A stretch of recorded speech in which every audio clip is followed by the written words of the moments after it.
जय श्री कृष्णा। अध्याय 13 क्षेत्र विभाग योग। इस अध्याय में हम ज्ञान सहित क्षेत्र, क्षेत्रज्ञ का विषय एवं ज्ञान सहित प्रकृति व पुरुष का विषय का अध्ययन करेंगे। श्री भगवान बोले, हे अर्जुन, यह शरीर क्षेत्र इस नाम से कहा जाता है और इसको जो जानता है उसको क्षेत्रज्ञ इस नाम से उनके तत्व को जानने वाले ज्ञानी जन कहते हैं। हे अर्जुन, तो सब क्षेत्रों में क्षेत्रज्ञ अर्थात जीवात्मा भी मुझ में ही जान, और क्षेत्र क्षेत्रज्ञ को अर्थात विकार सहित प्रकृति का और पुरुष का जो तत्व से जानना है वह ज्ञान है, ऐसा मेरा मत है। वह क्षेत्र जो और जैसा है तथा जिन विकारों वाला है और जिस कारण से हुआ है, तथा वह क्षेत्रज भी जो और जिस प्रभाव वाला है, वह सब संक्षेप में मुझसे सुन। यह क्षेत्र और क्षेत्रज्ञ का तत्व ऋषियों द्वारा बहुत प्रकार से कहा गया है और विविध वेद मंत्रों द्वारा भी विभाग पूर्वक कहा गया है तथा भली भांति निश्चित करते हुए युक्ति युक्त ब्रह्म सूत्र के पदों द्वारा भी कहा गया है। 5 महाभूत अहंकार, बुद्धि और मूल प्रकृति भी तथा 10 इंद्रियां, 1 मन और 5 इंद्रियों के विषय अर्थात शब्द, स्पर्श, रूप, रस और गंध तथा इच्छा, द्वेष, सुख, दुख, स्थूल देह का पिंड, चेतना और धृति, इस विकारों के सहित यह क्षेत्र संक्षेप में कहा गया है।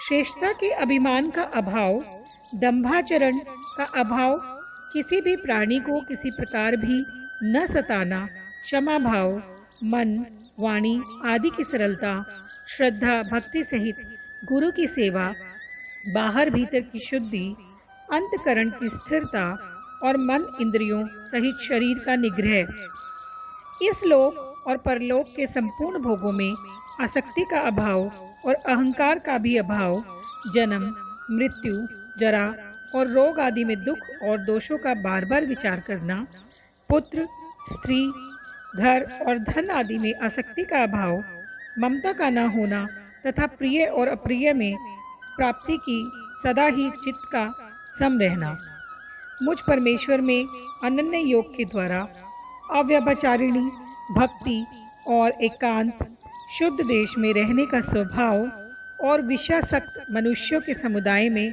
प्रेम का न होना, आध्यात्मिक ज्ञान में नित्य स्थिति तथा तत्व ज्ञान के अर्थ रूप परमात्मा को ही देखना, यह सब ज्ञान है और जो इससे विपरीत है वह अज्ञान है, ऐसा कहा जाता है। जो जानने योग्य है तथा जिसको जानकर मनुष्य परमानंद को प्राप्त होता है, उसको भली बाती कहूँगा। वह अनादि वाला परब्रह्म न सत ही कहा जाता है न असत ही। वह सब और हाथ पैर वाला, सब और नेत्र, सिर और मुख वाला तथा सब और कान वाला है, क्योंकि वह संसार में सबको व्याप्त करके स्थित है। वह संपूर्ण इंद्रियों के विषयों को जानने वाला है, परंतु वास्तव में सब इंद्रियों से रहित है तथा आसक्ति रहित होने पर भी सबका धारण पोषण करने वाला और निर्गुण होने पर भी गुणों को भोगने वाला है। वह चराचर सब भूतों के बाहर भीतर परिपूर्ण है और चर अचर भी वही है, और वह सूक्ष्म होने से अविज्ञेय है तथा अति समीप में भी और दूर में भी वही स्थित है। वह परमात्मा विभाग रहित एक रूप से आकाश के सदृश परिपूर्ण होने पर भी चराचर संपूर्ण भूतों में विभक्त सा स्थित प्रतीत होता है तथा वह जानने योग्य परमात्मा विश्व रूप से भूतों को भी धारण पोषण करने वाला और इंद्र रूप से संहार करने वाला तथा ब्रह्म रूप से सबको उत्पन्न करने वाला है। वह परब्रह्म ज्योतियों का भी ज्योति एवं माया से अत्यंत परे कहा जाता है। वह परमात्मा बोध स्वरूप जानने के योग्य तथा तत्व ज्ञान से प्राप्त करने योग्य है और सबके हृदय में विशेष रूप से स्थित है। इस प्रकार क्षेत्र तथा ज्ञान और जानने योग्य परमात्मा का स्वरूप संक्षेप से कहा गया है। मेरा भक्त इसको तत्व से जानकर मेरे स्वरूप को प्राप्त होता है। प्रकृति और पुरुष इन दोनों को ही तू अनादि जान और राग द्वेषादि विकारों को तथा त्रिगुणात्मक संपूर्ण पदार्थों को भी प्रकृति से ही उत्पन्न जान। कार्य और कारण को उत्पन्न करने में हेतु प्रकृति कही जाती है और जीवात्मा सुख दुखों के भोक्तापन में अर्थात भोगने में हेतु कहा जाता है। प्रकृति में स्थित ही पुरुष प्रकृति से उत्पन्न त्रिगुणात्मक पदार्थों को भोगता है और इन गुणों का संग ही इस जीवात्मा के अच्छी बुरी योनियों में जन्म लेने का कारण है। इस देह में स्थित ये आत्मा वास्तव में परमात्मा ही है।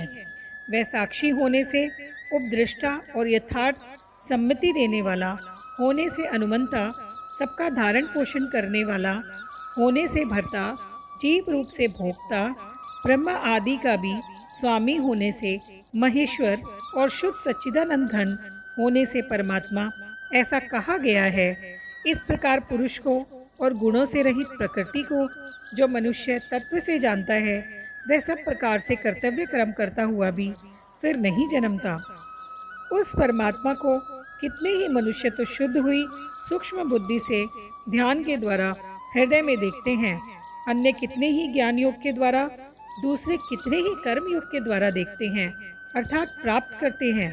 परंतु इनसे दूसरे अर्थात जो मंद बुद्धि वाले पुरुष हैं, वे इस प्रकार न जानते हुए दूसरों से अर्थात तत्व के जानने वाले पुरुष से सुनकर ही तदनुसार उपासना करते हैं और वे श्रवण प्रायण पुरुष भी मृत्यु रूप संसार सागर को निसंदेह तर कर जाते हैं।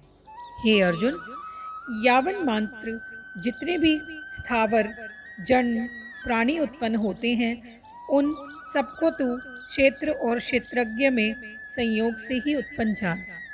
जो पुरुष नष्ट होते हुए भी सब चराचर भूतों में परमेश्वर को नाश रहित और समभाव से स्थित देखता है, वही यथार्थ देखता है। क्योंकि जो पुरुष सब में समभाव से स्थित परमेश्वर को समान देखता हुआ अपने द्वारा अपने को नष्ट नहीं करता, इससे वह परम गति को प्राप्त होता है। और जो पुरुष संपूर्ण कर्मों को सब प्रकार के प्रकृति के द्वारा ही किए जाते हुए देखता है और आत्मा को अकर्ता देखता है, वही यथार्थ देखता है। जिस क्षण यह पुरुष भूतों के पृथक पृथक भाव को एक परमात्मा में ही स्थित तथा उस परमात्मा से ही संपूर्ण भूतों का विस्तार देखता है, उसी क्षण वह सच्चिदानंद घन ब्रह्म को प्राप्त हो जाता है।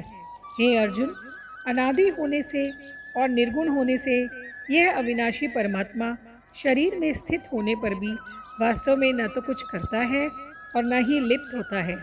जिस प्रकार सर्वत्र व्याप्त आकाश सूक्ष्म होने के कारण लिप्त नहीं होता, वैसे ही देह में सर्वत्र स्थित आत्मा निर्गुण होने के कारण देह के गुणों से लिप्त नहीं होता।